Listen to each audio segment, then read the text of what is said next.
Here we go. It's 9 o'clock Tuesday night. You already know what time it is. It's time for the realest talking sports. We are in the paint. My name is Rodney Jones, aka Angus Black, as I'm known on Facebook. And joining me is the man that created the show, Mr. Mark A. Cunningham, known here as Max 611. What's going on, bro? What's up? The banner is fixed. Yes, very funny. And we're ready to go. Very thank funny. y'all for joining us. Thank everybody who's been watching because we For see sure. the numbers have been peaking. And please like the show, share the show, follow us on Twitter, Exactly. subscribe to the YouTube channel. Whatever you do, just support in the paint. Support in the paint by doing the little small things such as liking things. and sharing. And with that being said, let's bring our other brother, one of our main supporters, our cohort in crime, my man Dom. Dom, your mic is live. Welcome to the show. Thanks for joining us tonight.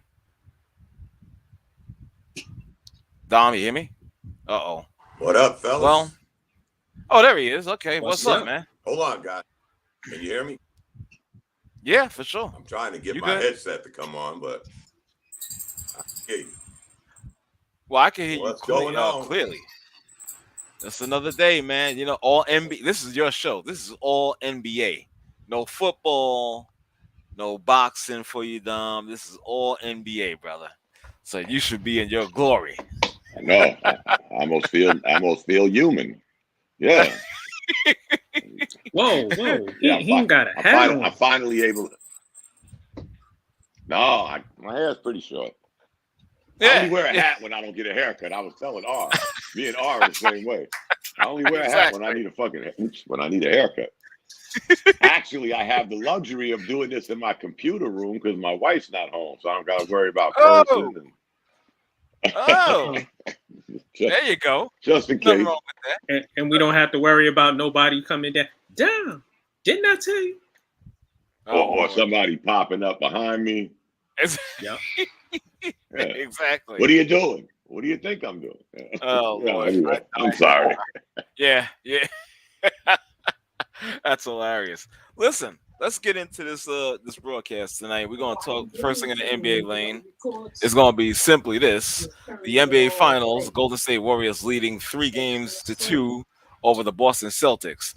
Man. Like I said, Mac, Dom, one of my things that concern me about Boston is those damn shooting droughts. Mac can add to the fact that they played sloppy. I saw that pretty much this whole series. When Boston obviously doesn't take care of the ball, they wind up losing the game. That's just what it is, you know. And we saw that on display in these 3 losses. Jason Tatum, I got to give him props. He's almost there, but I just have a small problem, dude. You're not finishing your drives. You're missing easy shots. You're missing free throws. Again, I gotta give him props. He's developed into a very good player, but you're not there all the way there yet. You're a young player.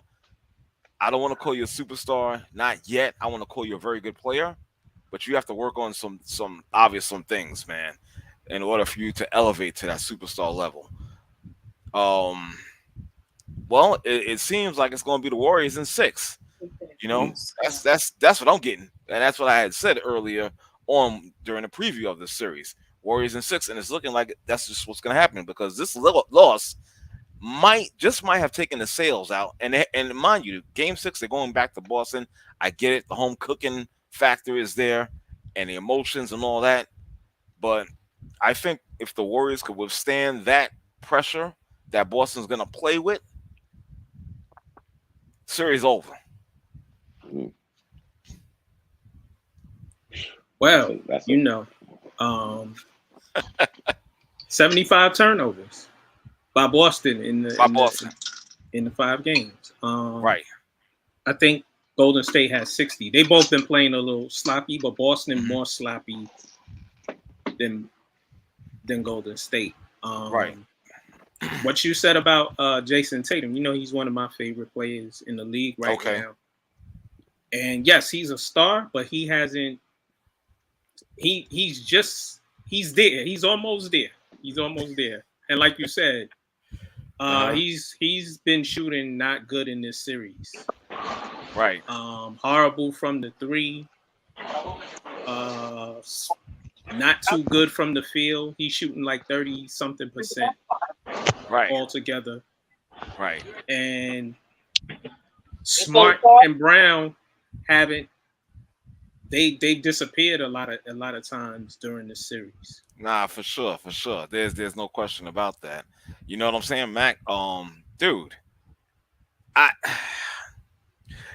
like I said, one thing I did say about this team, they're very resilient. You have to give them that.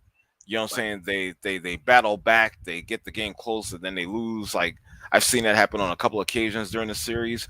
But honestly, Warriors are too much, man. They got that experience, and again, the sloppiness of Boston's play. And is it me, or are they rushing shots as well? They're not being, too finesse with the ball or making an extra pass or whatnot. They're not doing it. I don't see it. And correct me if I'm wrong. Yeah, well, here's what somebody was saying. Go ahead. I'm sorry. No, what somebody was saying today is it's like an oxymoron with them. They either rush it or they take too long to get into it. Mm-hmm. Now I don't know if it's me, but it seems like Jason Tatum's stats are just stats. They're not those stats that, I hate to say this, that like really mean something. Like Wiggins last night. It seemed like every one of his baskets meant something. Yep. Where Tatum, and if I'm not mistaken, Matt, he's shooting like 28%. He's actually shooting better from 3 than he is 2. There you go. So, you might be right. I might have called this wrong because I have Boston at 6. That ain't going to happen. Right. I just think he's shooting 47% from the 3 and 37% overall. I don't know how you do that. No, and you got to see his field goal percentage. Yeah. It's 37%. That's what I said. Yeah. I said, how do you do that? Because normally your overall field goal percentage is usually higher than your 3-point percentage. For sure. Yeah, I don't know. And he's a turnover machine, as are Brown and Smart. Collectively, they're averaging almost 10 turnovers, collectively. Right. And he's starting to do too much of that whining and flailing his arms, and I'm like, getting hard to watch, man. Come on, I understand you idolize Kobe, but you ain't Kobe. Nah. Let's find them breaks. Damn sure somebody told a funny joke. They was like, Tatum's been trying to reach out to Kobe, but didn't realize he changed his number. Remember, he changed his jersey number. I'm like, oh, that's cool. They had Kobe in the background with angel wings. I said, that's cold, man. That's good. Hey, listen. Let me just bring these other two gentlemen into the discussion. We got our man Reg. What's up, Reg? Your mic is live. Hold on. Make sure his mic is live, which it is. And also the Bishop is here. Y'all see I'm in the bowling alley. I see. Oh, all that. Lord have mercy. All that extra noise you bring him, it's all good. And also the Bishop is here. Thank you, Bishop, for joining us. Your mic is live as well. What's up, fellas? I got a bowl. I'm gonna mute my mic. Okay, mute your mic, brother. Yeah. Mute your camera too. You talk about bringing something extra to a sports show. Exactly. You know what I'm saying? Now, sports to a sports show. Exactly. Yeah. Let me hear from Mr. Bishop on this series so far. I know you have quite a lot to say about this. Yeah. So what I was telling my fair weather feathered friend, and I was trying to explain to everybody else, is quiet as kept. Golden State has gotten Boston to play Golden State style basketball. Boston is jacking up about 43s a game, which is about half their shots are from 3-point range. Mm-hmm. The people who shouldn't be taking 3-pointers are taking them, and there's times when they have an opportunity to score, and they're focusing on kicking the ball out to take 3-pointers or pulling up to take a 3-pointer. So, case in point, Al Horford is the biggest guy on the court most of the time, unless Looney is in the game, and even though he's stiff, he's still a bit more agile than Looney is when it comes to offense. Why is Al Horford only taking 3-pointers? Right. Grant Williams, when he was in college, I mean, he's undersized, but he has a low post game. Like, he can get after it down low. Right. Why is he only taking threes? And then the other Williams, fine, he's giving you layups or whatever, but he can't play past the third quarter because he's overexhausted himself, and he can't chase around those guys that are going to put him on the perimeter. So it's like Boston is taking a bunch of threes. They don't really have a point guard, so what happens is the main point guard. So when White comes in, he's more of a point guard. You got Marcus Smart. I'm not sure, but I haven't heard that Boston has a big three. So I'm wondering why he's taking 18 shots a game. Like at most, his responsibility is to make it tough on offense for Curry, distribute the ball, be the overall help defender. I don't want to watch him shooting backboard 3-pointers from the top of the key. And it's like Bishop. Yeah. Bishop. Who else is going to take shots? You don't want Grant Williams taking shots. He don't need to be taking a lot of shots. But they're taking the wrong shots, is what I'm saying. They're taking the wrong they shots. Are. But to your point about Horford, he's hitting almost 60% of his threes in this series. So. But when he's not hitting, what is he doing? Well, listen, he took nothing. He's doing nothing. He took about the last 2 games. He took 6 threes in game 4. He made 2 in this game. He took a few, and he doesn't take a lot of shots. So him taking a 3-pointer is that's an effective shot for them. So if he's not taking, so I'm saying if he's 6'10", is he? Yeah. If he's not taking threes, he's not shooting at all.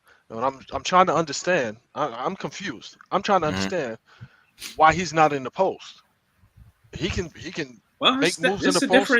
This a different NBA, and this is not Al Horford in Florida or Al Horford in Atlanta. Yeah, but somehow they've morphed into the Golden State of the East, because Golden State is 3-point heavy. They're going to take threes. So they're taking 40 to 45 threes a game, and Boston is taking 35 to 40 threes a game. But Golden State mixes it up. Well, Golden State will post Klay Thompson they will have Klay Thompson in the post. They cut to the basket on back cuts. They get at it in transition. Yep. And they take mid-range shots. Steph takes it to the rack. Klay takes it to the rack. Draymond Green, that move where he had money looking for him in the stands, and he had an open dunk. Right. They mix and match, and yes, they are 3-point heavy, but they do other things as well within their offense. Their offense is a motion offense. That is a combination of the triangle, Pop's motion offense, and what Larry Brown used to do with Reggie Miller, having him coming off double screens, picks, and screens to get Klay and Steph wide open. And the key to this series is, like I said it before, it's always been Wiggins. And like Dom said, game 5, everything he did was something they needed to be done, and he's been doing very well on the boards. Harrison Barnes 2.0. Harrison Barnes. He's 2.0. He's better. I'm saying that's what they got Harrison Barnes for initially, but then he's come in and showed them that revolutionized that role for them. Right. Same with KD. It's just that KD and Wiggins are way better than Harrison Barnes. Well, KD was more offensive heavy. I'm talking about like Wiggins was supposed to be the utility knife guy that could guard like the opposing team's best offensive player. He's athletic and also give you some points, be an offensive threat. he was mediocre, but when you look at Wiggins, it's like, well, damn, like you could clear it out and let him do what he do. And well, KD is an all-world offensive player. Wiggins is athletic. He can put the ball on the floor. He can pass the ball. So they're better than Harrison Barnes. They're just better at the role that Barnes that they had Harrison Barnes for. And correct.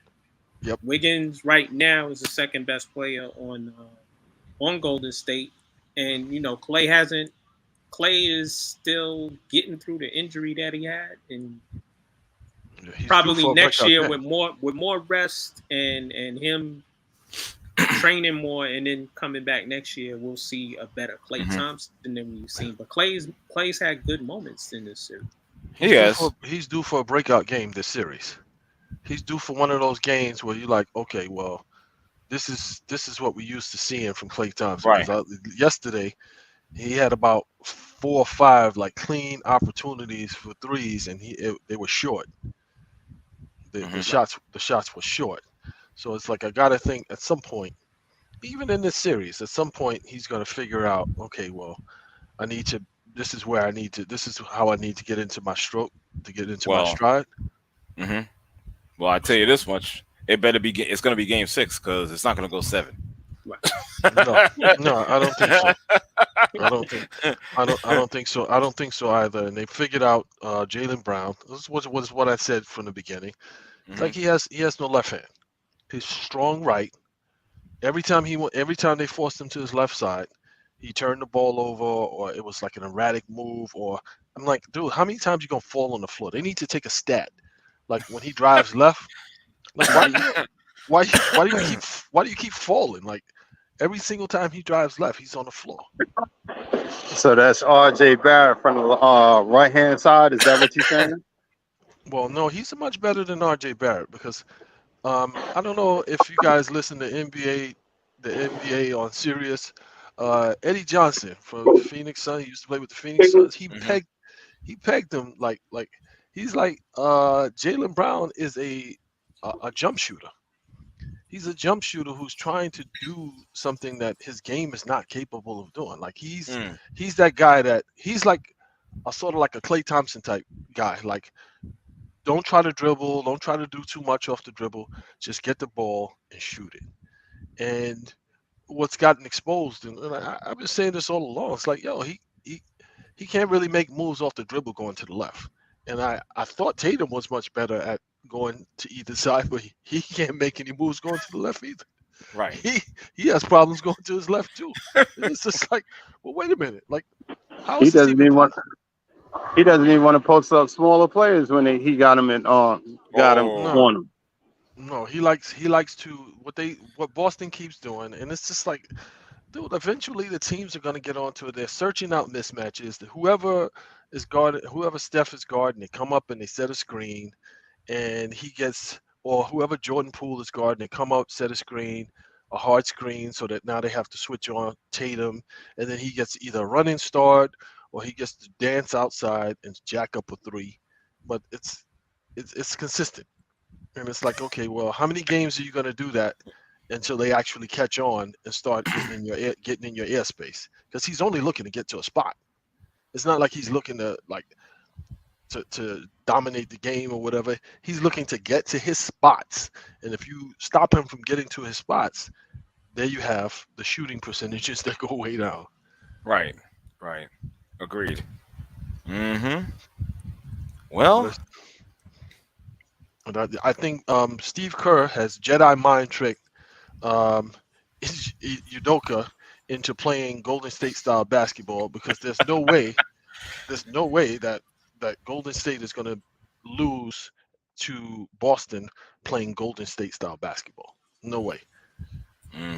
Agreed. I agree with you. Well, listen, Bishop, Smart has to shoot because it's nobody else on that team worthy of making or taking the shot. Yeah, but the offense that they run in, they got 2 decent bigs that can score. Even if you have Tatum and Brown getting the majority of the shots, you still need to when there's lulls in your offense, you still need to either feed the ball inside, get fouls, accumulate fouls, so you start going to the free throw line, make your free throws, for Christ's sake, make your free throws, but at least have these guys in the game. Like all your bigs should be averaging about 10 points a game, 5 to 8 rebounds a game, all three of them, because there's really nobody on Golden State to stop them. Well, So they all should be they got that in game In the 5. post you talking about. right in the post, rebounds. They all should be averaging. So for your big man core, you should be getting at least 30 points a game and about 20 rebounds from those three guys. Right. And Well, Jaylen Brown didn't show up. Well, they made him go left. That's why. They made him go left. He shot. How many shots did he have last game? 18. Yeah. He hit 5. Yeah. He was Exactly. 0 for 5 from the 3. Smart was 7 of 15 from the field and 3 of 6 from the 3 line. So he did his job. Yeah. Mm-hmm. Al Horford, like I said,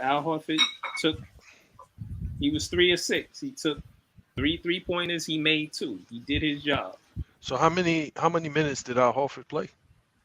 33. He played 33 minutes. He's an NBA veteran. 33 minutes, and he's got 6 shots out of 33 minutes. Right. Wow. Wow. Listen, I told y'all before, he shot his load. The other game where he had 26 points, you will not see him do that again. He could, you know what, honestly though, dude, he could have got like, I could see him getting 12 to 15, 16 points. You know what I'm saying? Why not? Right. If he had taken more shots, why the hell not? Why can't he at least get 12 points a game?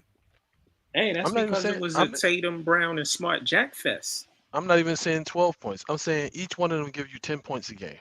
That's 30 points from your bigs. That's 30 points from your bigs. Well, they got 10 from Williams and 9 from him the last game. Right, but they got to give you at least 30. This last game, the bench scoring for Boston was what? Like nothing.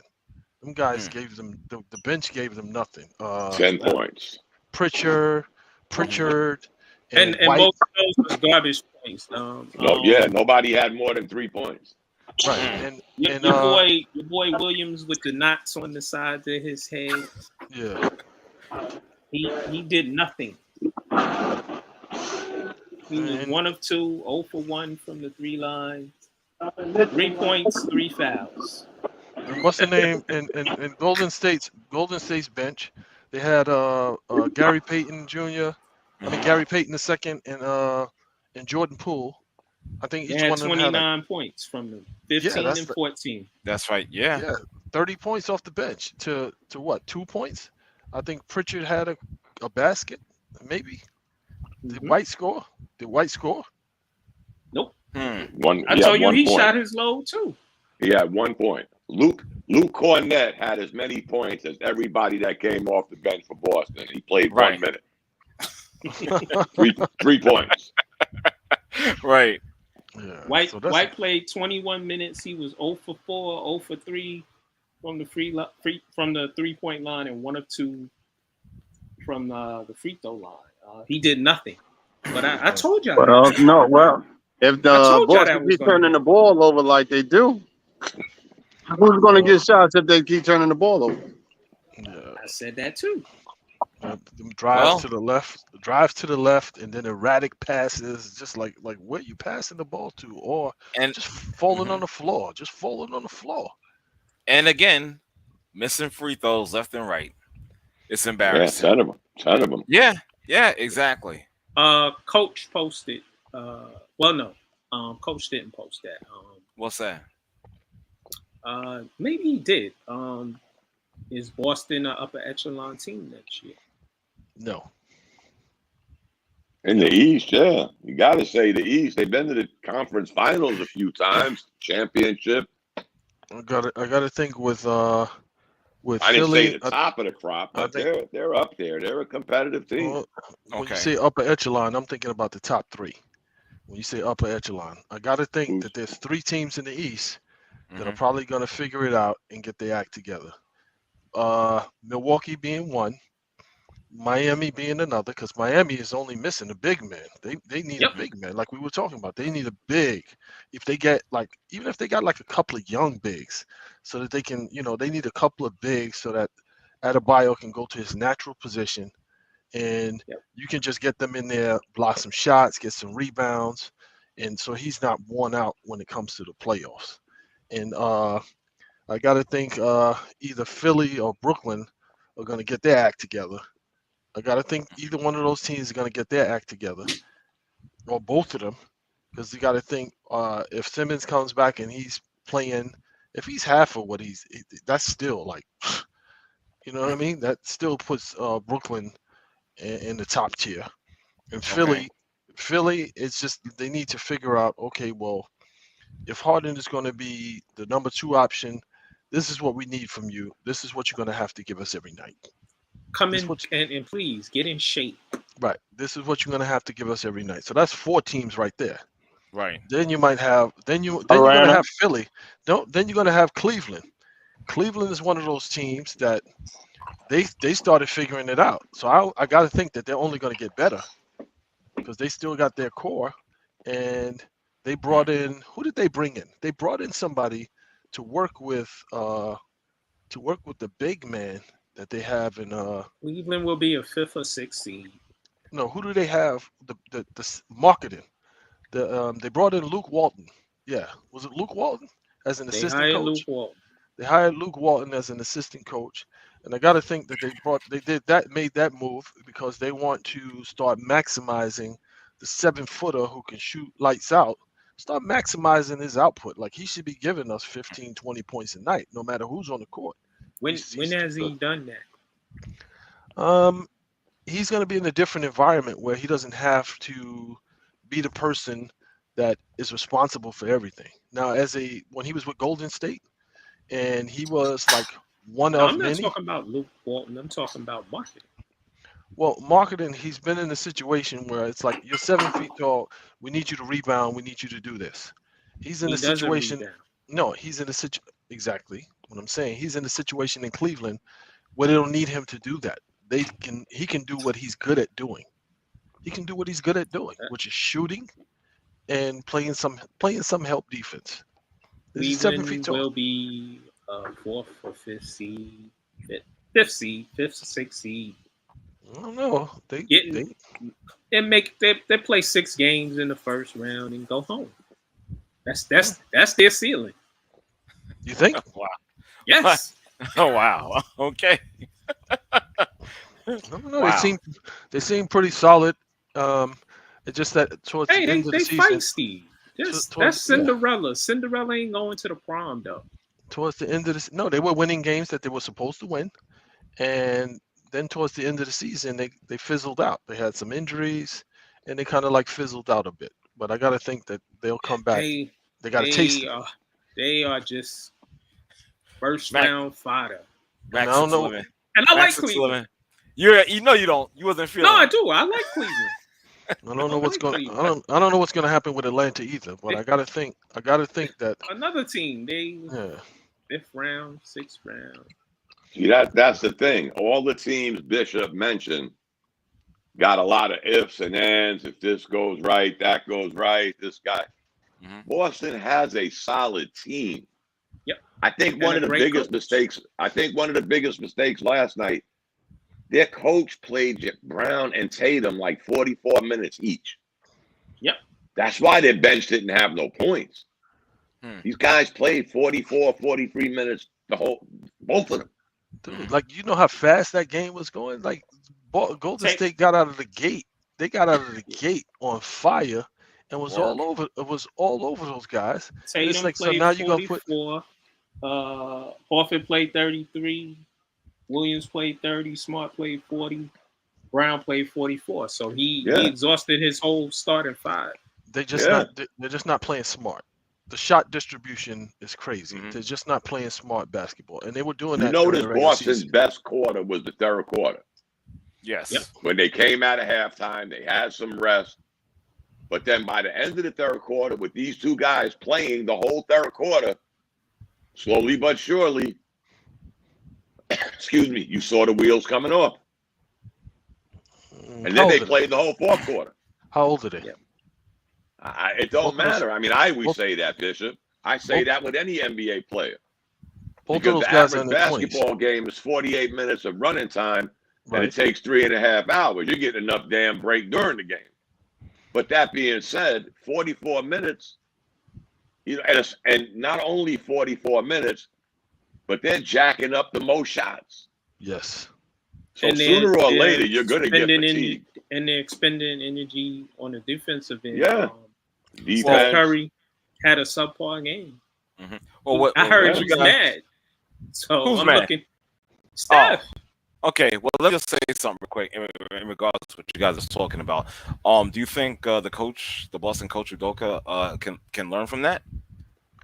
I hope. And make the proper adjustments. Maybe he saw that. What you guys It's too late.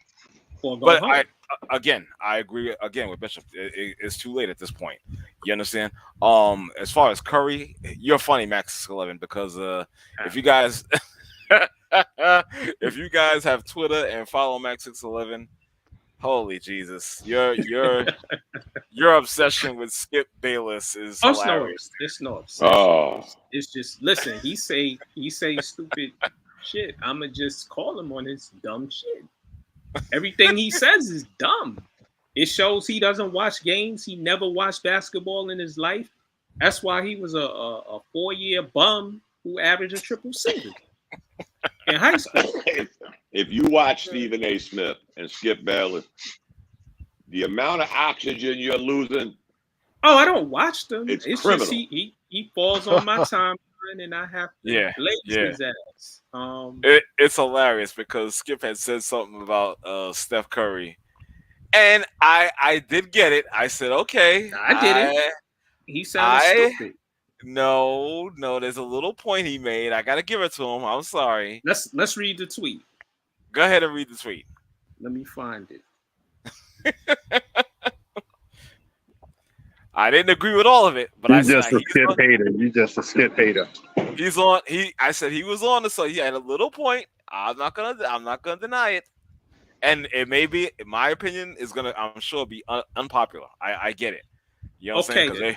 Did Golden State win? Yes or no? Yes, they did. They won by 10, right? Yes. With Curry being off.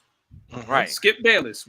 The greatest shooter ever just went 0 for 9 from 3 in a pivotal game 5 at home, and will get a complete pass because his team won by 10. Yes, you freaking idiot. Dude, it's no reason to talk about it. And Steph is gonna light their ass up the next game. I see no less than 35 from Steph Curry. Go ahead, Bishop.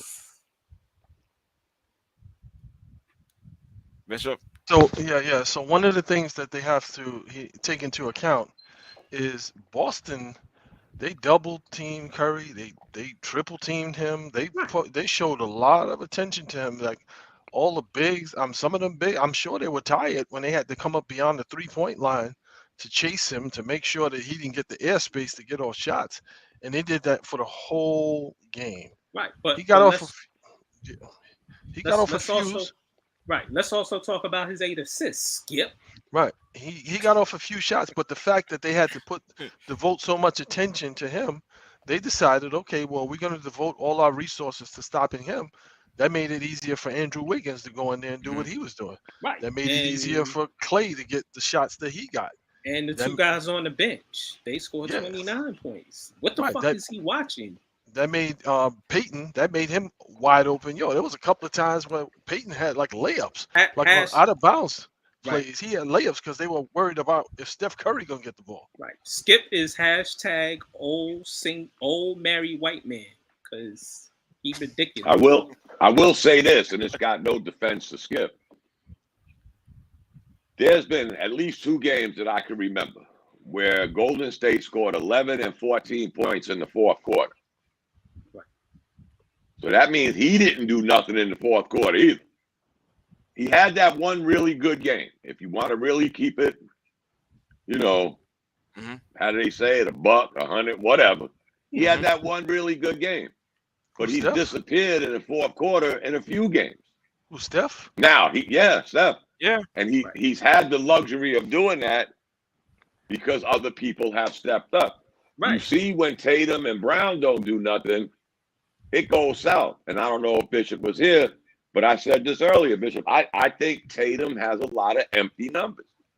Like, he could score 30 points, and it's like, okay. He wasn't efficient. How did it happen? It's not just like you saw this. You're wondering, you check the box scores the next day and say, oh, man, he had 30 points. He shot 10 for 20. But they're like empty numbers. Right. Let's take a look at Steph's numbers. So he's averaging 30. He's averaging 30 points a game. Okay. 4.6 assists, 5.8 rebounds. He's shooting 41% from the three, and he's shooting 46% from the field overall. So what the fuck is he watching? But they go to numbers again. See, because let me ask you, he did a lot of that in them games that they only scored 11 and 14 in the first and second quarter. He scored 30 something points. One game he had 24, 21 in the first quarter. Right. That is true. And then the team, and then what happened is the team devised, they focused all their defensive energy on making sure that he didn't explode. So then they devoted, okay, we're going to double him. We're going to make sure we're going to keep a body on him. At one point, Marcus Smart eliminated himself from everything and just focused on guarding Steph from end to end. Did you see that part where he just, it's like, yo, I'm not gonna let him touch the ball. I'm just gonna stay on top of him, and they were falling or whatever because Marcus Smart was doing what Marcus Smart does. He kneeing you, holding you, grabbing you, whatever it is. It's like, who else gets that much defensive attention? Who else gets that much defensive attention? Nobody. So it's like the fact that they're devoting all of this time and energy to stopping Steph, that in and of itself is a benefit to the rest of the team. So you can't look at it just like if he ain't scoring, he ain't being effective. Because again, like if I got three of my guys got to be focused on stopping him, that's what makes Gary Payton the second get wide open layups. That's what makes Wiggins be able to take 5 dribbles, get to a spot, raise up, and shoot, without any real defense on him, and score the points that he's scoring. So can't really look at what. That's picking your poison, though. Pretty much. You know what? It worked 2 out of the 5 games. They're down 2-3. It worked really 3 out of the 5 games because they basically kept him quiet yesterday. Now, if you think Poole and Payton's going to do what they did last night every night, again, you pick your poison. If that happens, then that's the poison you pick. Right. But I'm pretty sure they'll roll the dice and say these 2 guys ain't going to do what they did. Wiggins is a different story. They got easy Wiggins shots. is going to do what Wiggins does. But the other 2, Jordan Poole not saying they're 30. not good. But I'm saying Jordan Poole can give you 30. So you don't want to leave him wide open. That was during the regular season. But Jordan Poole hasn't been having a good series until not at all. Because his game is, but I'm saying his game is off the dribble, and Boston is really good at stopping guys who create off the dribble. Boston is really good at that. They're really good at that. I'll give them that. I'll tip my hat. If you are a player that you got to get off by making moves off the dribble, they have a great one-on-one defense and help defense that stops that. So that's why Jordan Poole is like neutralized until he had that one breakout game where Pritchard. They said, "Hey, let's match him up with Pritchard and let's see if Pritchard can stop him." And he had like 30 that game or 20 something, almost 30 that game. And then they said, "Okay, no, we can't do that. We can't do that." But if they let Steph Curry get off, then that's when the doors fall off. And that's when the wheels fall off, because once he gets started, then it's like contagious. Then Steph will get, then somebody else will get, and they'll just be catching fire. So you got to keep Steph under wraps. I mean, you're all right. Pick the poison, but you can't look at what say. Oh well, Steph didn't hit a 3, so we should malign him for. It's like, dude, and he got fouled like on some of those 3s. I remember Jason Tatum straight up pushed him. They didn't get the call. White came over from behind the screen, pushed him, hit him in the head. He didn't get the call. But it's like, there was like 3 or 4 shots that he should have been at the free throw line because he got fouled. and they still won. If I'm Boston, I'm thinking like, yo, we did everything we were supposed to do, and we still lost. At one point, they were down by like 15 points. Like, so I'm just waiting until the end of the series so that I can have my conversation with Chris. Yeah. Notice he ain't here tonight. Yeah. Well, he's licking his wounds. Oh, well, when they lose, I'm gonna have some fun. Yeah. Oh Lord. Here you go. Here you go. No, this brother he texts me, he messengers me, he DMs me on Instagram. All he gotta do is one. He likes you. He likes you. No, he's quite proud. He's quite proud. When they win, he's quite proud. I don't even do that when my teams win. I don't just so when you lose, you're gonna get it from me. Wow. Okay. His excuse was the refs. This, that, all. Listen, all the kind refs, of stuff. the refs have been bad throughout the playoffs, and they've been bad on both sides. So, and if you got to complain about the refs, your team you shouldn't be complaining. Right. They get a lot of free throws. Yeah. They get a lot of free throws, and they do a lot of flopping. Yep. A lot of flopping. It was like last night. It's like I think I mentioned this. Yo, Marcus Smart tried to draw a charging foul on Klay Thompson coming off of a double screen, catching the ball and turning and shooting from the 3-point line. Marcus Smart tried to draw a charge. I'm like, dude, like, really? Like, on a 3-point shooter, you're going to try to draw a charge? Like, you're not getting that call. Like, you're not getting that call. Can I ask you something? Has Draymond declined? Because somebody posted in the group. They was like he was missing, but then I'm looking. He played well last night. He did. He did his triple single. That's all you need from him. Sometimes his worthiness doesn't translate to numbers. Right. There's other things that he does. That's the kind of game he plays, and he's on the right team. Right. He ain't doing this on no other team. Well, if he was on another team that needed what he does, which is he's a great facilitator, you can run your offense through him. Guy averaging 7 assists at the power forward position. He's a great facilitator because of who he can pass the ball to. Right. That's not normal in the NBA. You don't have, at least going back then, 2 or 3 shooters like Durant, Thompson, Curry. Right. You ain't finding that in the NBA. He'd be a mediocre player anywhere else. He's a mediocre player to me now, actually. He is, but he does what they need. And that he fits in. That's what I said. He's a good fit-in role for that team. Right. Because you know what? Yeah. If you look at it, actually, the game they won in Boston, Kerr went totally against the grain. He took him out because he needed offense. This is just a sign of, to me, guys, it's amazing that in an offensive-driven league, how he survived this long. Yes, he's a good defensive player. He gets under your skin. He can facilitate. But in today's NBA, when your power forward, center, whatever he is getting you, 7, 8 points a night, any other team, he'd be, wow. He's found his niche. Yeah, on the right team. He's found his niche. Yep, in the right situation, he's found his niche. And for quiet as kept, it's like, I think part of the reason why he's played so horribly is because he's been matched up in the wrong matchup. It's like he's too slow to guard Brown, and he's too short to guard Tatum.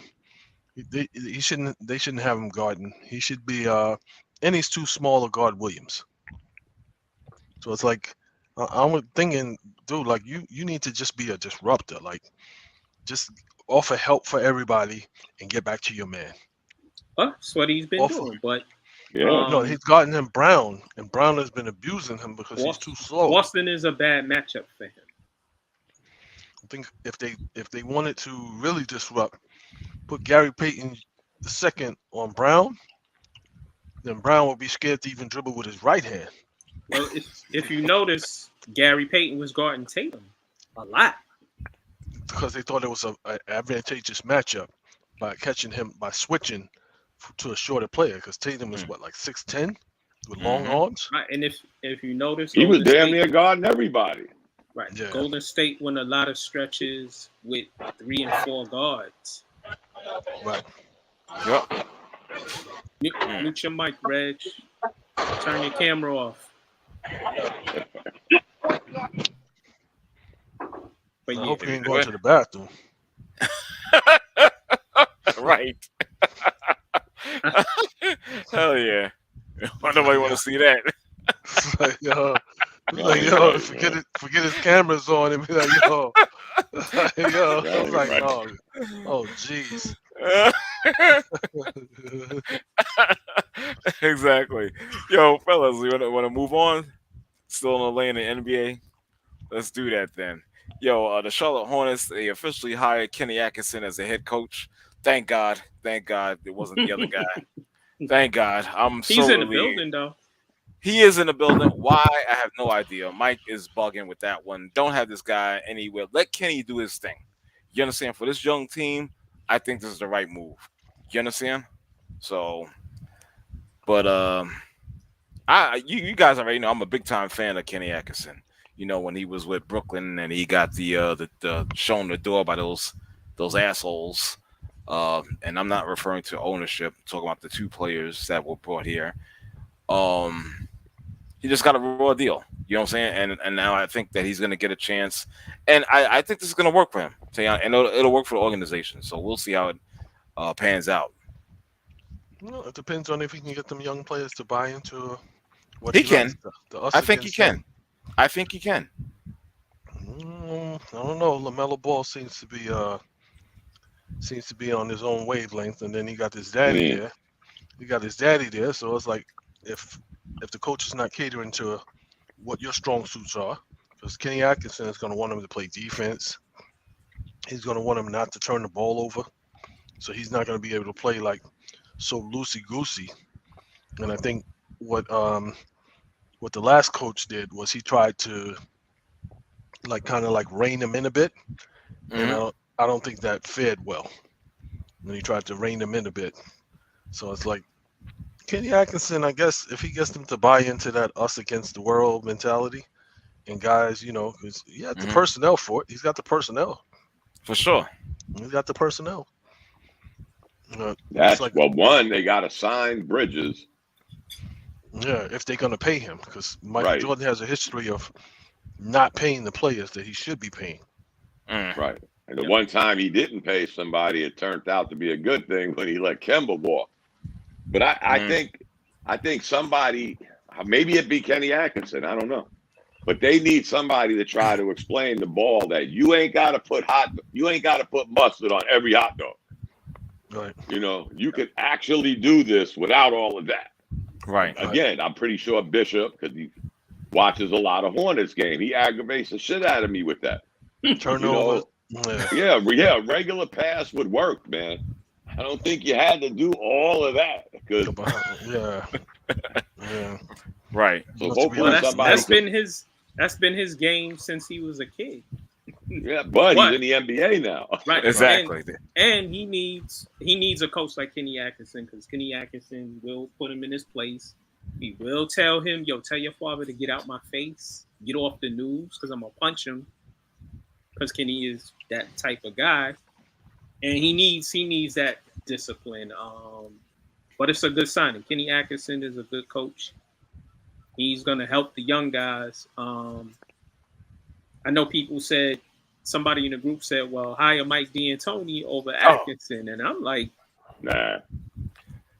Mike D'Antoni will win games in the regular season, and it'll be fun. And when it comes time for money time, he's going to lose. LaMelo Ball, y'all were talking about his stats. He averaged 3 turnovers a game with 7 assists. That's not bad. Yeah, that's not really good though. That's a starting point guard. Night. It's not bad. He shot 42% from the field, 38% from the 3. 87% from the free throw line. He averages 6 rebounds a game. He takes 16, almost 17 shots a night. Do y'all think that's too much? But see, this is where those numbers would fool you. Okay. If you don't watch the Charlotte Hornets. No, I watch. He does a lot of fuckery. Right. I see. I don't know about Bishop, but if the Knicks ain't on, I watch every Hornets game. Put it that way. Okay. Yeah. And those numbers are great, but you don't see the in between them numbers where he'll come down and Charlotte's down by 2 or 3, and he'll jack a bad shot. And he's shooting a 40-foot ugly ass 3-pointer, and then stands there like it's supposed to have went in. Let me think about this shit for a minute. And then again, his passing, you're coming down court, a nice little dish is fine. I mean, you could throw the ball up on the rafters and Bridges is going to go get the shit. I mean, he's definitely benefited from having Miles Bridges. Don't get me wrong. He has thrown some shitty passes to this kid, and he grabbed them out the second row and turned it into a highlight reel. But you don't need all of that. Like I said, if you watch all the games and take out those numbers, you be scratching your head, man. And nowadays, he's got the Hornets by the you-know-what. Because in a year and a half, 2 years, they'll be trying to kiss his ass to stay. And we'll see what happens.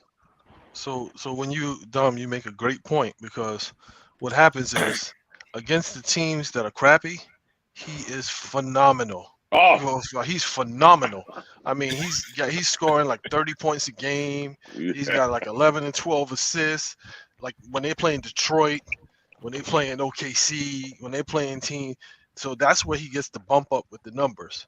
But when they're playing teams that they have to be competitive to win games against, that's when he comes down and he's like shooting like 6-7 3-pointers. I watched one game where he came down and he jacked up 3 times in a row. Nobody touched the ball.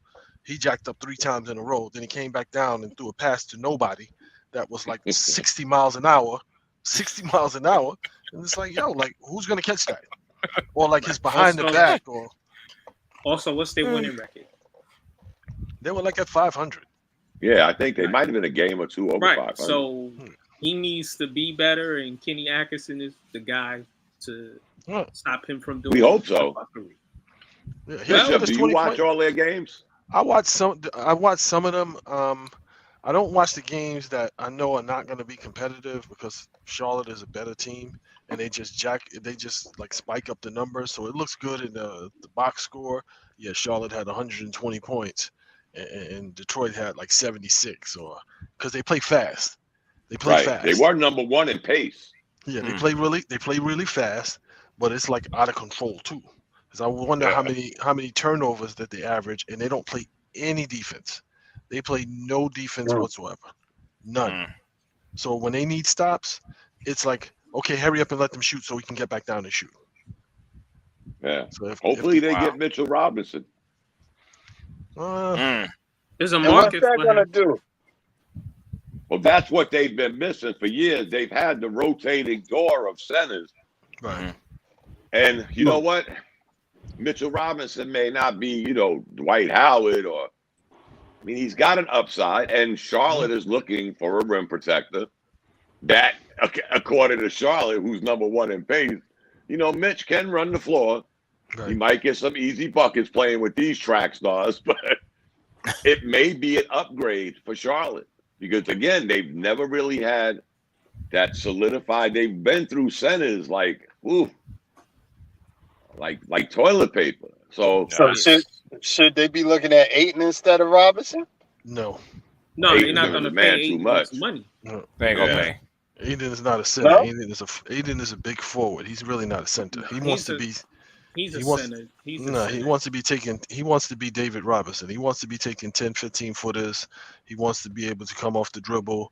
He doesn't want to sit there with his back to the basket. It looks like to be like he has more to offer than just like this robotic, get the ball down low. And he's a talent, man. Yeah, he's got more to offer than that. He's a center, but Charlotte isn't going to spend. No. He's looking to try to get $100 million. Nobody's going to spend $100 Nobody's million. going to give him that. No. Nobody's gonna give him that.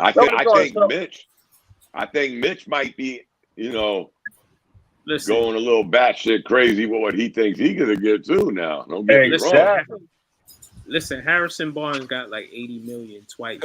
So he'll get 100 million. But he's not as one-dimensional as, let's say, a Mitchell Robinson. No, he's not. But I wouldn't. How many years Robinson been in the league? 4. Yeah. And he never played a full season. His game has not progressed at all. Yes, it has. No, yes, it has. He's been hurt. Not. He's the master of YouTube videos. Exactly. You see him on his YouTube, right? You see him shooting threes, looking like Earl Monroe. He gets in the game and he's like, you think he on the NY Knicks team? When I guess there was a stretch. Same YouTube as Ben Simmons.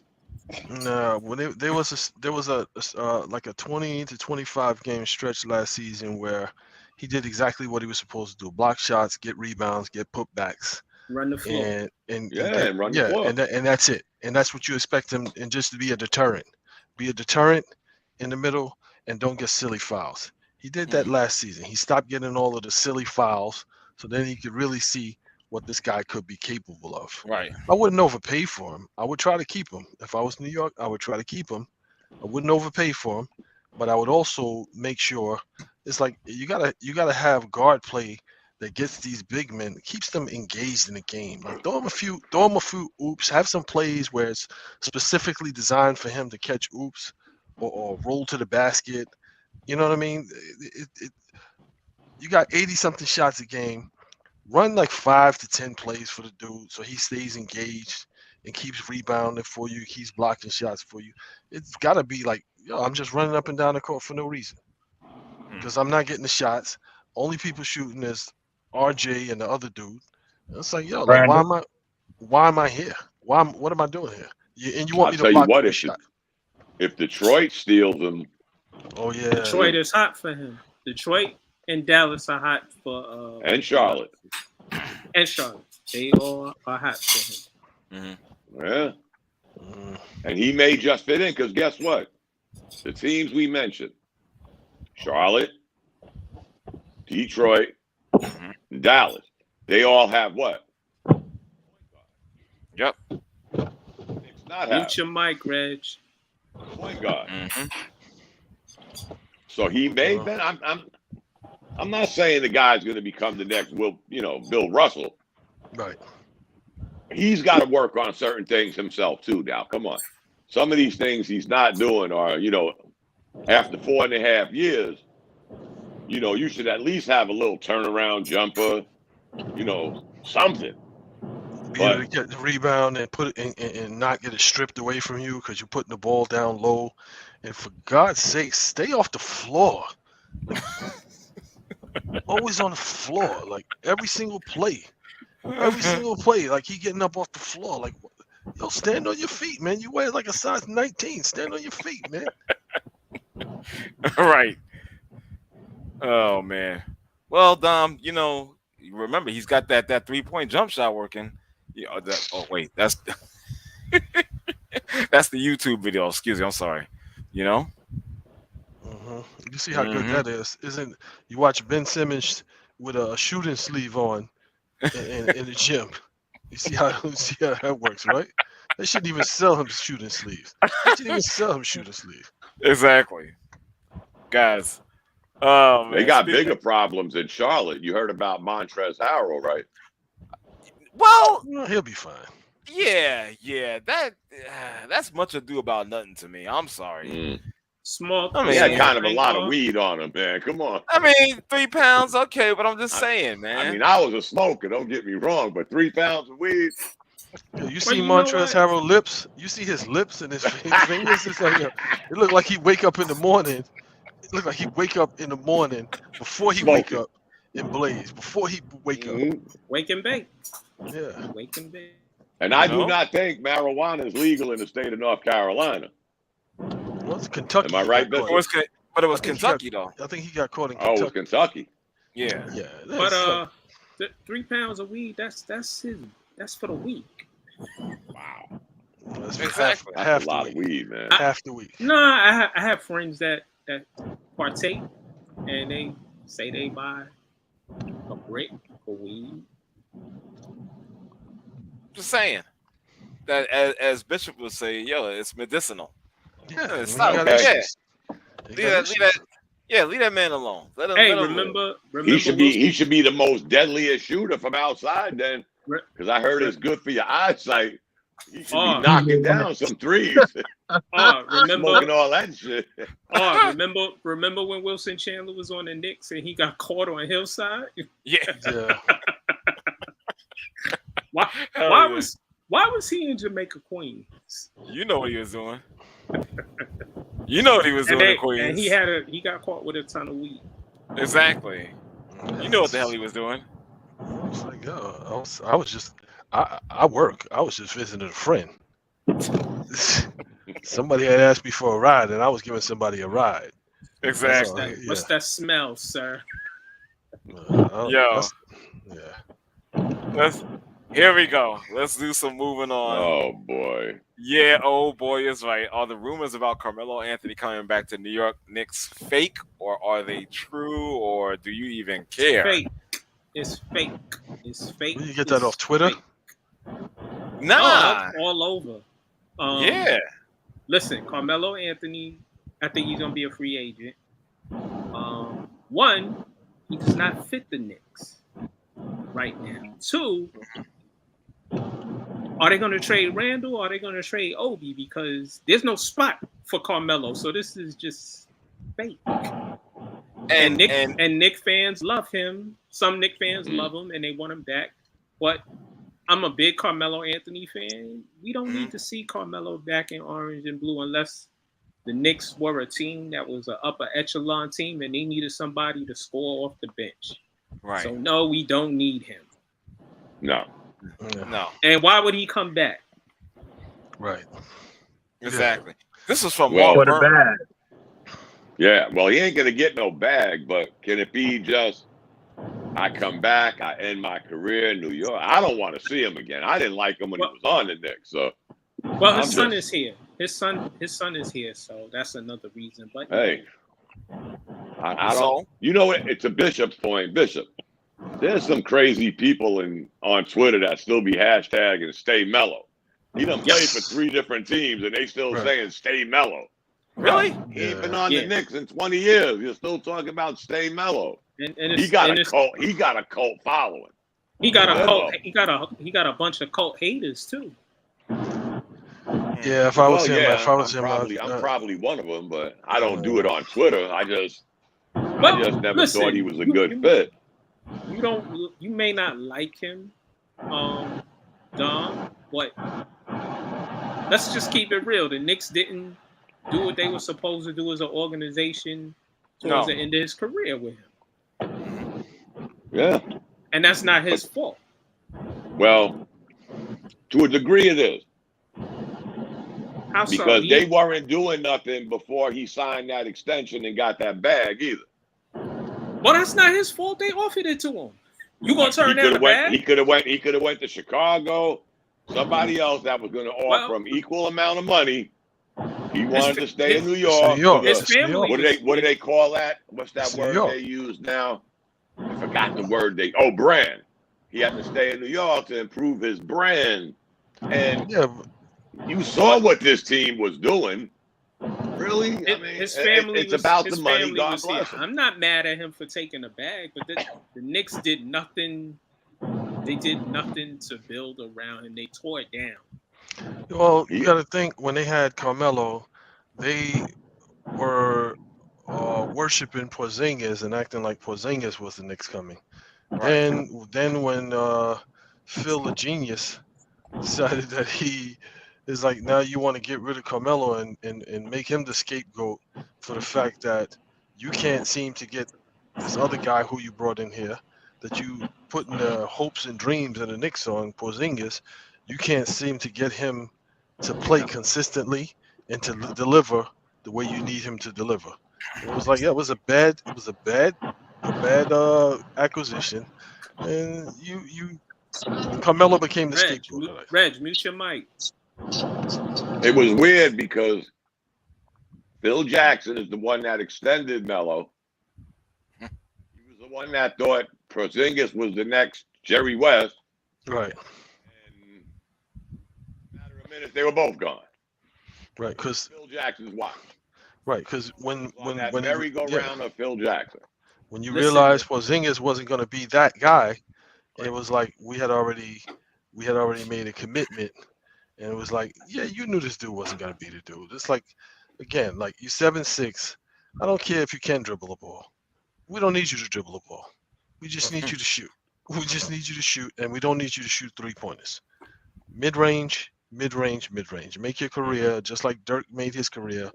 25, 20 points a game, shooting free throw line extended, mid-range shots. That's it. You can dribble, great. That's great. If we have you, at basketball camps with like kids and stuff, you can show everybody, hey, even I can dribble, But as far as NBA games, dude was soft. Yeah, and he's another one. He can't stay on the court. How you 7'3"? I mean, thank God the Knicks was able to get rid of him. Right. He said, I don't want to play center. You 7'3". Get your big ass at the 5 and shut up. It starts with Phil Jackson. He ruined the Knicks. And you didn't do right by Carmelo. You didn't build around him. KP, I understand the drafting a 7'3" guy who can shoot the lights out and is 7'3". I'm not mad at him drafting him, but KP turned out to be soft and injury prone. And he didn't want Melo gone. Because if Melo's going now, I got to be the man. He didn't want to be the man. Right. There was a time under Phil Jackson with Porzingis that the Knicks had 4 lottery picks on that team from one season, from one draft. The Knicks had 4 of the top lottery picks on their team during that season. Bums for the most part. Well, they were all lottery picks. Every one. Porzingis. What was the point guard's name? Moutier. The white kid they got from Orlando. One number 44. Starts with an H. Porzingis or Horgo, whatever the hell his name is. I know who you're talking about. And there was one more. They had 4 lottery picks. And that dude on one team. And they won 17 games.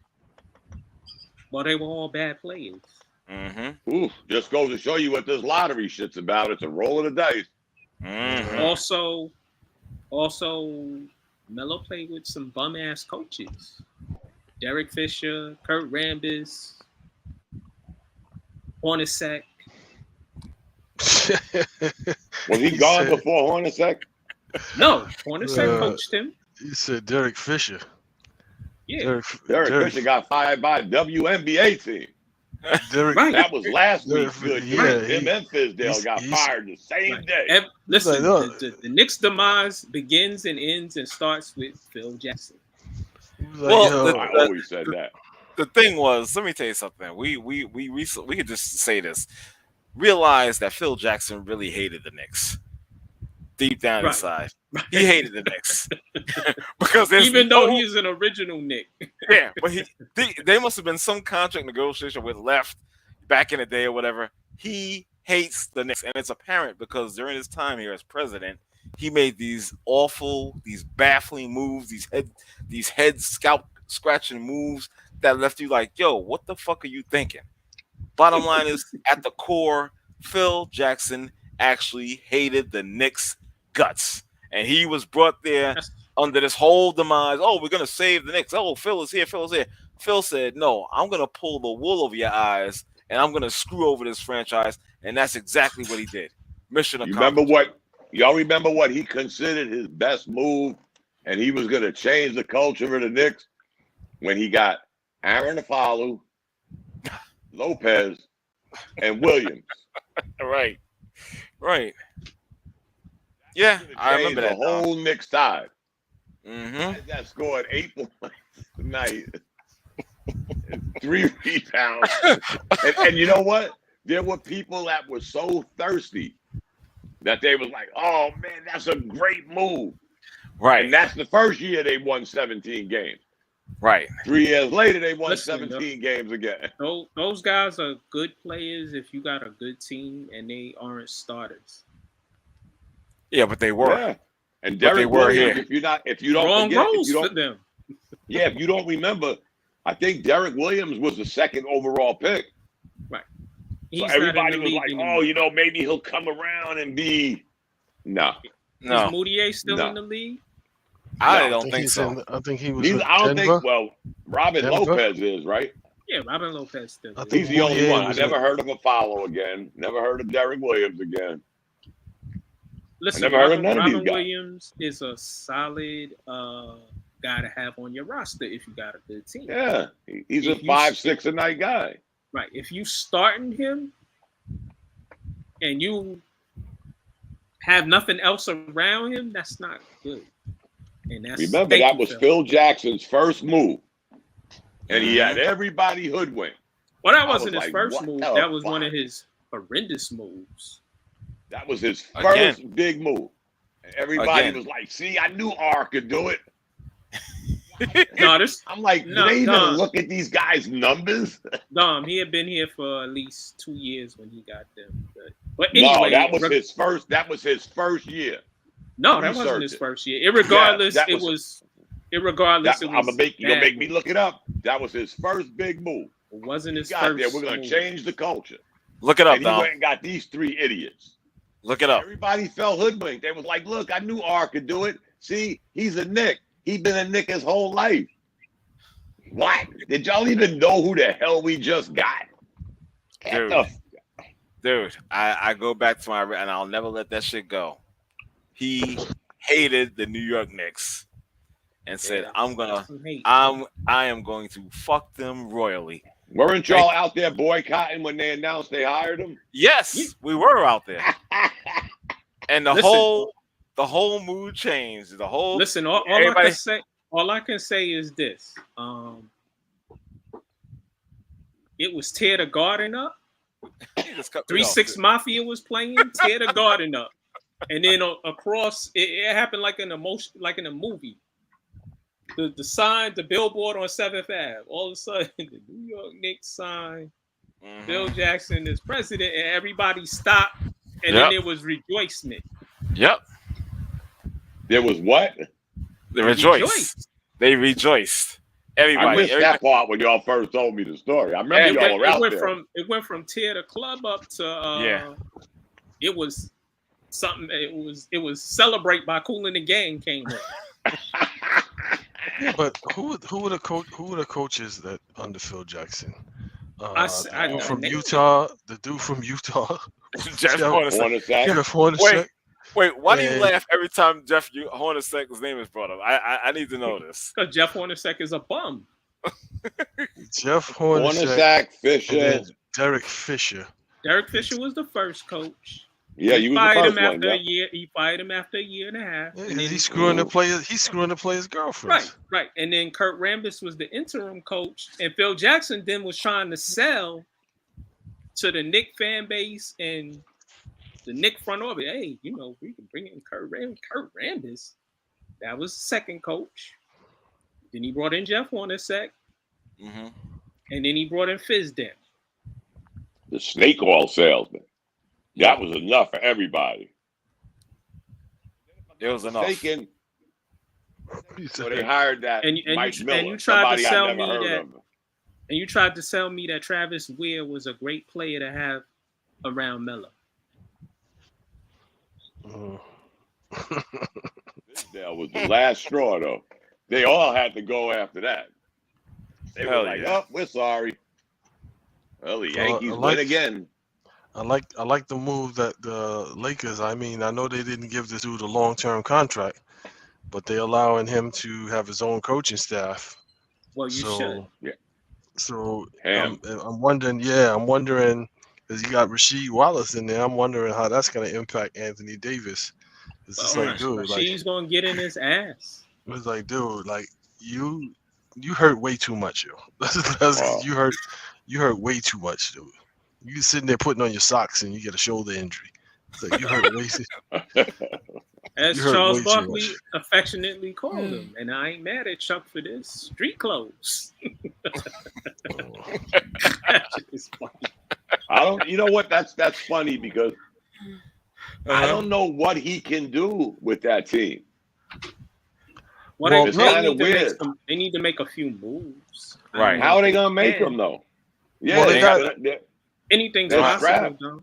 No, the players that they have. So if you look at the players that they have, I would keep the Monk. I would keep Monk. Yes. I would try to get rid of THT. I would keep the Austin Reeves. I would keep him. Mm-hmm. I would try to get rid of and Stanley Johnson. The other dude, Stanley Johnson. Mm-hmm. Everybody else besides the core three, everybody else, you expendable. And get some players in there that know their roles and that can fit in their roles. Would you bring back Melo?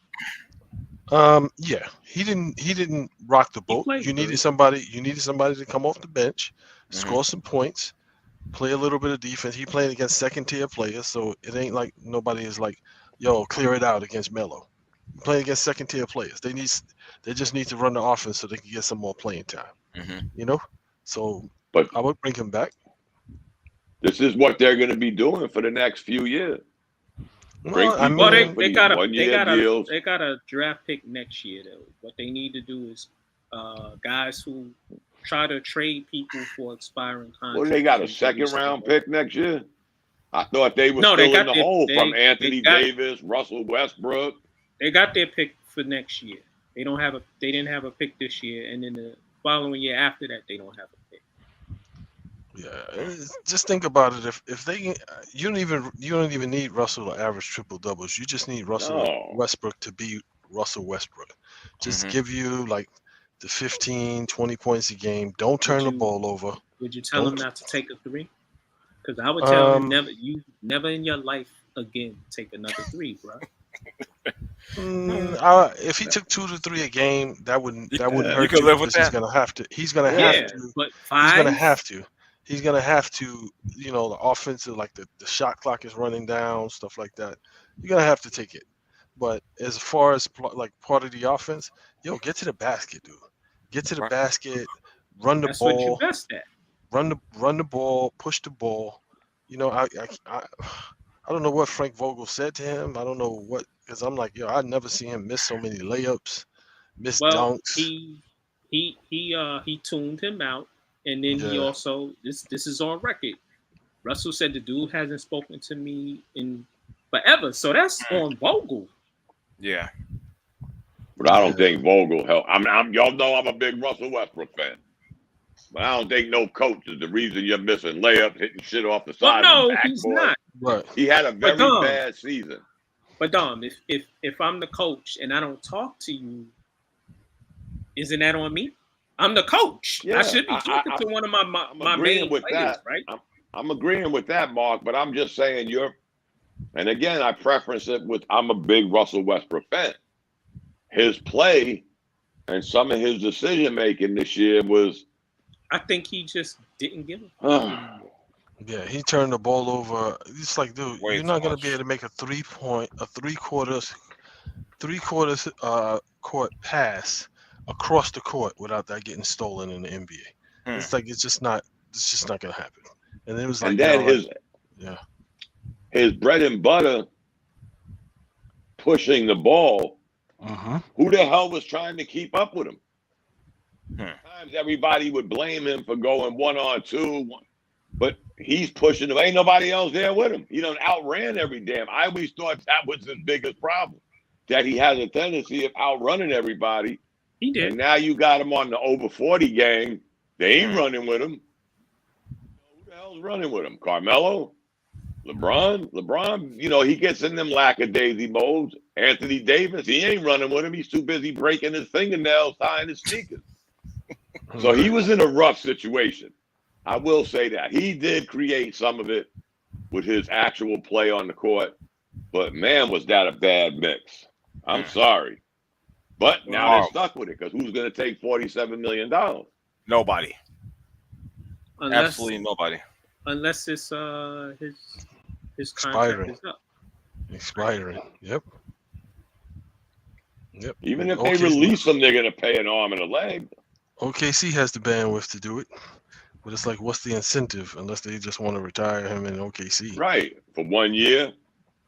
Yeah, I don't think he's in that I'm only gonna play 1 more year mode, but they're stuck with that 47 million, guys. And they parlayed so much shit to do it.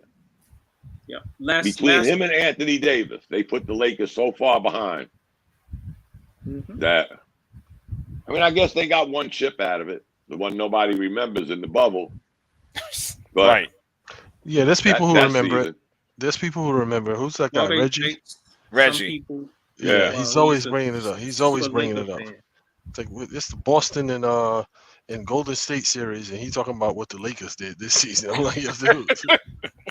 Like, dude, something's off about this comment here. He's like, yo, he posted magic memes and this and that. It's like, yo, what does this have to do? I was like, what the hell is this, man? What does this have to do with the series right now? That'd be like me talking about the Knicks right now. But he thinks I don't talk about the Knicks. I think sometimes he thinks that's funny. To me, it's not, and I ignore it. It is. To me, it is kind of funny because it just comes out of nowhere. It's like, yo, we're talking about the game, the results of the game. You're like, well, the Lakers gonna be good next season because we got such and such coming back. It's like, what? Again, I just ignore it. Yeah, that's hilarious. Last question, fellas. Why does a segment of the New York Knicks fan base hate Carmelo Anthony? Do they hate him? Nah, they don't. If you on Twitter, there's a segment, and there's people I know who I speak to, they hate Carmelo. Really? I haven't seen that. That's wow. Carmelo is one of the few players. Carmelo is one of the few players that were built to play in New York. He was built to play in New York. He could handle New York. You know, and he did. Yeah, so it's like if the people who supposedly hate him, it's like you don't really understand because the Knicks would have been even worse if he wasn't there. True. It's like throughout all of that, he chucked his chin up and he kept coming, kept doing what he was supposed to do. Never disparaged anybody. Right. He didn't pull a Marbury. He didn't pull a Randall. None of that. It's like, nah, it's my fault. I need to, even when Porzingis went into the shell because they were trying to get him to step up front. Right. He still came and delivered what he was supposed to deliver on and let the chips fall where they may. So saying that, Bishop, do you blame him for the trade? For him going, I think that's what everybody's stuck on, Mark. Right, and it's a dumb thing to be stuck on. But I get it in the aspect of you parlayed all these assets and he was going to be a free agent. So if his goal was he was coming to New York anyway, I get that part, but now after all these years, let it go. He's not a Knick. Was he responsible for that trade or was it No, that's what I mean. The GM so many people were stuck on it. Right. You know how Knick fans are, man. You got Knick fans now that think, Emmanuel Quickly's the next Earl Monroe, Obi Toppin's the next Connie Hawkins. Knick fans are like really a strange beast. They latch on to something and they don't let it go. I mean, I wasn't a Melo fan, but I never knocked. But again, you parlayed so many assets to get a guy that was going to be a free agent. Okay, after a year, we can let that go. He's on the Knicks, them guys are gone. Then you got people bringing up, well, the trade that we did with Carmelo resulted in Murray on the Nuggets. I'm like, now who the hell? Murray was still in high school. Right. And you didn't know Murray was going to be Murray when they drafted him. Well, who the hell knew that? Let's take a look at the trade. We got back Chauncey Billups and Carmelo. And the other people they got back, whatever. we gave up Wilson Chandler, good solid role player. Mm-hmm. We gave up Tubby Gunman Ray Felton, our mediocre player. Danilo Gallinari, always injured. He's finding his renaissance now. Right. Timothy Moskov, bum. All those guys were replaced easily, and we went to the playoffs 2 years with Melo. So shut up. Everybody was all in when Melo was scoring 60 points in the Garden, or when Melo was getting buckets. It was like, Melo was in the Garden getting buckets.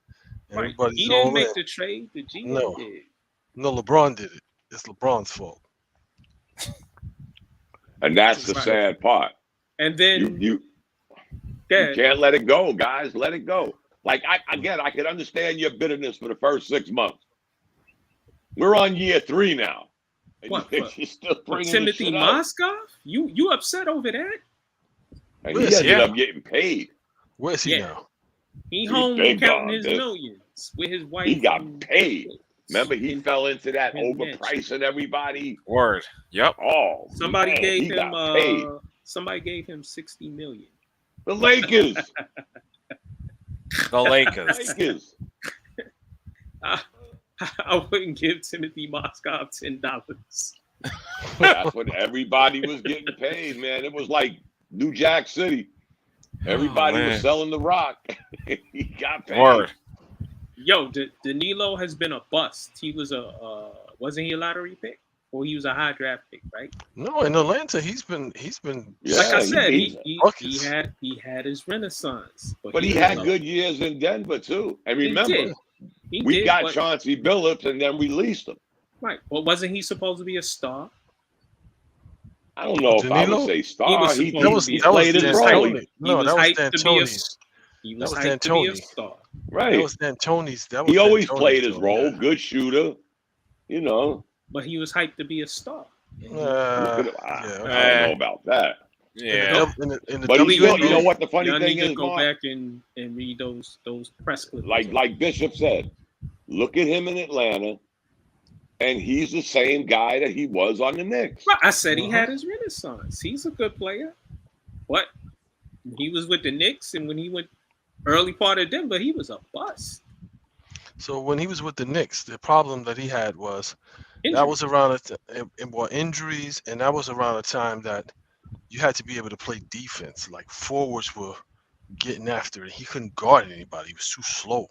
He still can't guard nobody. He couldn't guard anybody. But now, because the game is like changed so much, it's like he doesn't really have to guard anybody, and he's a threat on offense.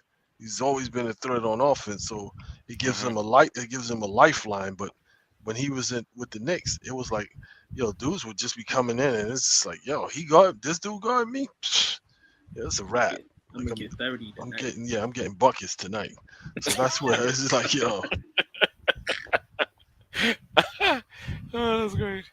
And also, people hate Melo because of Phil Jackson's misdoings. I'm like, I can't blame this man. Throughout his career, he's done what he's supposed to do. Get 25 to 30 points. He get about 6-7 rebounds. And he is what he is. You got to put pieces around Carmelo. When he was here, they had pieces. No, Phil Jackson tried to recreate the triangle. Yep. And when it didn't work, he needed a scapegoat. And the scapegoat was Carmelo. Oh, we can't get this offense implemented because Carmelo is a ball stopper. That's when he started. Carmelo is a ball stopper. No, you can't get this offense implemented because you don't have the personnel for it. And the game has changed. The game has changed.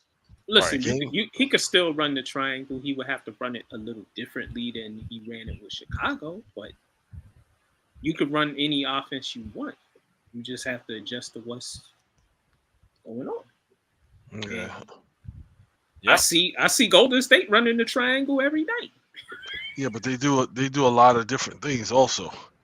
They don't just solely do that. They do a lot of other things. Like I said earlier, it's implements of the triangle and other offenses within that motion offense that they do. Right. Hey, Phil wanted to run that slow ass triangle and dry coach because he told all those coaches how to coach. That's why he had a problem with Fisher. Because Fisher said, nah, I'm gonna coach the way I want to coach, and then he fired him. Fisher had other problems. Yeah, but far too many. Well, no, there was a point where the Knicks were playing a little differently and slightly better than being bad, and is that when Derrick Rose was there, and they were playing a little bit? Yeah, they were playing faster and just with the talent that they had. Fisher didn't coach Rose. Oh, okay. But there was a point during that bad time where they were playing somewhat decently, and that's because Fisher said, "Fuck the triangle, I'm gonna coach my way," and Phil didn't like that. Phil, bring your old non-walking ass down and coach if you want to coach, and not force coaches to coach your system, because that's what he did to Hornacek. Hornacek never coached a triangle. He coached other places. Nope. And then they said, "Oh well, we gonna run half the triangle and half my offense." How'd that work? See, not well at all. So I wanted I had a question. Sure. I heard something the other day, and it struck me kind of odd. It's like, so when Mark Jackson was coaching Golden State, it was known that he was a religious, devout guy, supposedly, and his star players are religious guys, and they were all like, I mean, it was a comfortable environment for them. So somebody made the comment that the fact that Mark Jackson is a religious guy is a hindrance to him getting another job. And I'm like, well, if that's what the locker room called for when he was in Golden State, and it continues to be that kind of locker room, why would that be a hindrance? Instead of just saying what the real reason is, because he made an anti. Yes, right. That's the real reason. It's not because he had. And that was religious based though. That was based upon his religion that he made that comment. That was just being a jerk, because I was okay with the prostitute servicing me and blackmailing me. I was all right with that, but now I'm not gonna be all right with the other. So that's just being, you know what I mean? That's that. So I was just fine with that. And Bishop, he got stabbed in the back by redheaded Scalabrini coach. Yes. Yeah. Notice Scalabrini don't have a job in the NBA right now. Yeah, he was the inside man. Right. He was the inside man. And I said, remember when we were on Blog Talk, I said Scalabrini is the problem. Yep, you did say it. The only thing I could say is we went over this. If Mark Jackson made those comments anywhere out of the state of California, New York, it would have been water under the bridge. Yeah. He picked the wrong geographics to come out with a statement like that. Exactly. Knowing who the president of basketball operations was and his lifestyle. Well, he didn't read the room. Sometimes you need to have somebody pull your coat. Hey, chill. You know what that is, right? X-nay on that. Yeah, they still coming out with stories. Like every time he gets a job interview or something like that, then mysteriously a story pops up about what he said when he was at Golden State. That mafia is big. You got that right. They work in high places. Yeah. And listen, I love Mark Jackson, but you're a black coach. Sometimes you just need to do your job. I still don't think he should be exiled for life. I mean, I agree with you, but he don't control nothing. So right, that's the problem. And we all know how strong that community is. For real. Yes. And in that area, forget it. In fact, I'm envious of them because they get more done than the people, who have my skin, who sit in places and can affect change, and they don't. They just take money and stuff. Don't help. Well, maybe some of that's gonna start changing. I hope. Maybe let me stop for somebody. I don't want nobody. I don't want nobody to throw a phobia whole hashtag or some shit. But exactly. Something got to change, guys. That's all. Oh, and Scalabrini, because he got the protection. He got the complexion for the protection. He's an analyst for the Boston Celtics. Yeah, and he works on Sirius XM. Well, yeah, he works on Sirius XM with Frank Isola. Yeah. Wow. Yeah. So yeah, he's the one. It's like it's crazy to me. Like sometimes them guys on on the Sirius XM. So back in March, they started politicking and talking about MVP. From like March, they started this. All of them started doing it, and then now they act like they all surprised that Joker won the MVP again, and it's just like, dude, like it should, like you politic, and one of the things that I don't like about the NBA is that they have the sports commentators vote for stuff that impacts NBA players' money, impacts their standing, impacts. They shouldn't be allowed. It should be former players, people who know the game and can respect what these guys bring to the table, not these guys because they get on their soapbox and start talking about, oh well, how many games this guy played and so forth and so on, and he shouldn't be eligible, and just nonsense. And it's like, okay, you do realize that some of those games that this guy missed was because we're in the pandemic and they were in COVID protocol, and this is beyond their control. So if a guy misses X amount of games for the COVID protocol, then now he's basically disqualified because you say that the guy didn't play enough games. And it's just like, you guys should have no power whatsoever to impact whether somebody makes an all NBA team or whether somebody gets the defensive player of the year. The commentators should have no ability. And I don't know where that pendulum swung to give them the say so, because it makes it, to me, it makes it like it waters the league down, and it makes those awards jokes. It makes them jokes.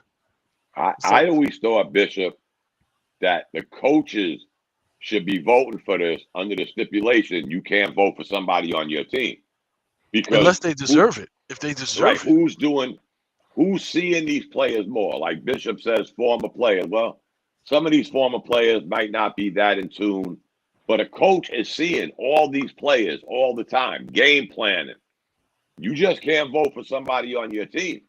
Right. So that's what? That's 30 coaches, 30 votes, and let's see where it goes. But these guys have become biased. Should it be wider, the coaches and the GMs vote? No, I wouldn't get the GMs involved, because, again, there's no better boots on the ground person than a coach, especially in the NBA. You're right there. You're at ground level. You're watching this shit 82 games a night. I wouldn't say that, Dom, because some coaches have agendas against other players. But again, that's just like going by with the media right now. But if you got the coaches, even if Max has a hard on for Dominic, how many other coaches are going to have a hard on for Dominic? Depends. Well, they've been influencing. So what's been happening is they start chiming in. Like they started doing it in like early March. Oh, I remember, Bishop. Early March, and I'm like, so why are you guys acting surprised that the narrative that you created for your peers who are also voting for this MVP award, now you're making it seem like, oh, we're so surprised. You started this back in March, and it's like, I don't understand. It's like, fine, Joker won the MVP the second year, but he wasn't the MVP. Joel Embiid should have won the MVP, and you're making up all excuses. Well, Harden came there, this and that. That didn't impact Joel Embiid's play throughout the regular season. He still put up the numbers and played the amount of games supposedly that met your criteria that should have qualified him for winning that MVP award. The MVP award is cast by a panel of 100 sports writers, journalists, and broadcasters from the United States and Canada. This is a waste. It's a waste. It's like, what can you, like, unless you, they should have a panel of current NBA coaches, and also like a panel of maybe like former coaches or people who can appreciate and look at the work and the time and somebody who's been there, done that, it's like these sports writers and commentators, you can't appreciate the work that this guy is putting in. You just looking at it from the outside, and pretty much your vote impacts whether somebody's money is the way it should be or not. They all have their own agenda. Exactly. Right. First of all, who's a journalist? Is there really a journalist out there anymore? So who's the journalist getting the vote? Right. I would have to look further, but I know Jalen Rose has had a vote before. Right. He ain't a journalist. He was a media personality. That's what we call him now. He's a broadcaster. Right. But I would take Jalen Rose over some of these other people. I would take his word. Because Jalen Rose, he actually does a decent job at his job. Yeah. Been there, done that. I would even go so far as you gotta be a former player or a former like held some kind of a coach, some kind of position at a certain level within the league in order for you to qualify to receive a vote. And that if you have that committee and you have these guys you change periodically, because it's like there's no way like some of these awards, it's just like it's a joke now. It's a real joke. And these guys have bones to pick with certain players. So they get together and they collude and pretty much like say, okay, well, we're gonna make sure that this guy doesn't get this because it impacts. If he makes All NBA, then he gets a salary boost or he gets a bonus or something. So if we collude and not vote for him, then he won't get that bonus. So now you have people who are not basketball people, basically commentators, basically determining what money somebody is entitled to. And that commentators who don't watch the game at all. Well, some of them, even if they're watching the game, they don't know what they're watching. Right. Don't know what they're watching. Right. Even and if they're watching. Much bias anyway. Right. Stephen A. don't like this guy. Mark don't like that guy. Bishop don't like. I mean, you're on TV bashing these guys every other day. Exactly. You want me to think you're going to give me a fair and unbiased vote? Exactly. Really? Exactly. No.